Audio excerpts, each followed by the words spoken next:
Welcome back to Miss Curtis's art class. Today we are going to be making a hand that has a design in it, and I'm going to be showing you how to use watercolors. Now this hand is going to be celebrating Black History Month, and we are going to be using the 4 colors that represent Black History Month and Black history. So that would be green, black, red, and yellow.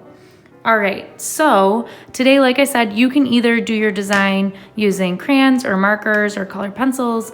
I am going to be using watercolors and showing you how to use those. So the first thing that you're going to want to do is you are going to outline your hand and your arm on your piece of paper. Now you can turn your hand in different directions if you want to make it a little more fun. I'm going to be using a Sharpie marker. And Sharpie marker works really great, especially if you're using paint so it doesn't smear your lines. But if you have pencil, that's fine too.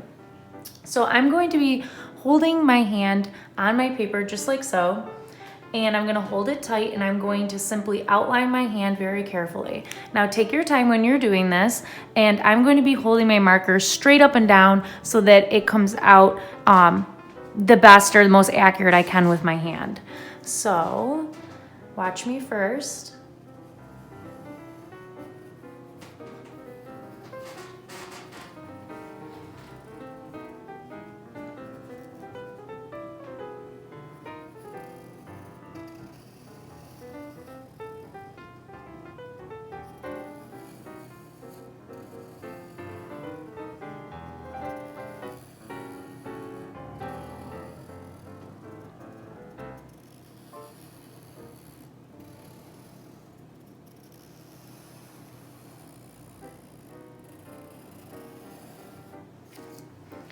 Okay, and just like so, I have outlined my hand.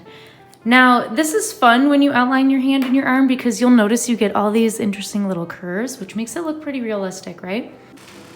When you're using watercolors, you are going to have your watercolor set, a paper towel, and a paintbrush and water. Okay, so let's get started.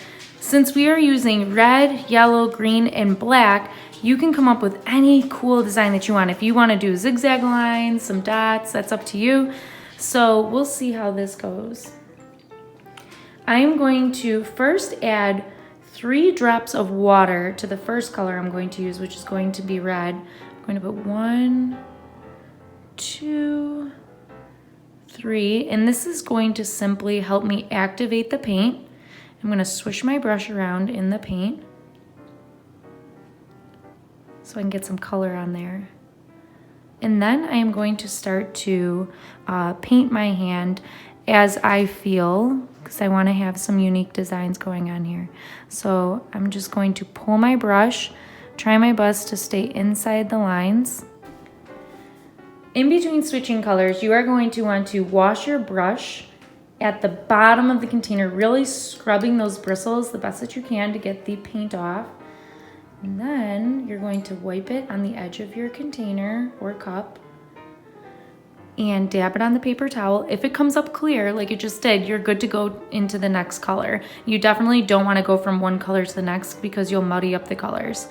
Okay, so now let's work with the color green. It's 1, 2, 3. Swishing my brush around to activate that watercolor paint. And now I can start to use this color.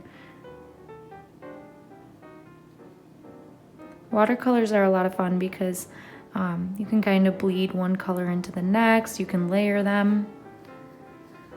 So I am going to continue painting this hand, and I will show you what that looks like. And I'm looking forward to seeing how your hands come out.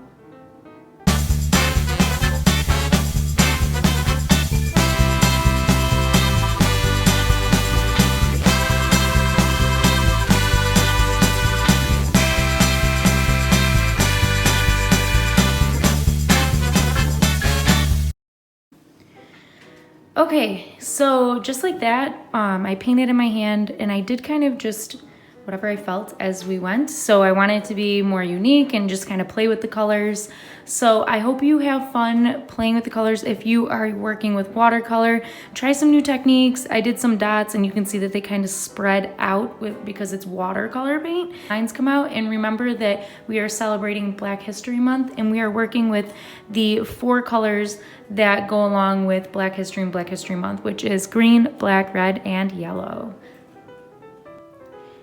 So I'm also going to show you some ways that you can color in your hand as well. So if you don't have watercolors or paints at home, that's absolutely okay.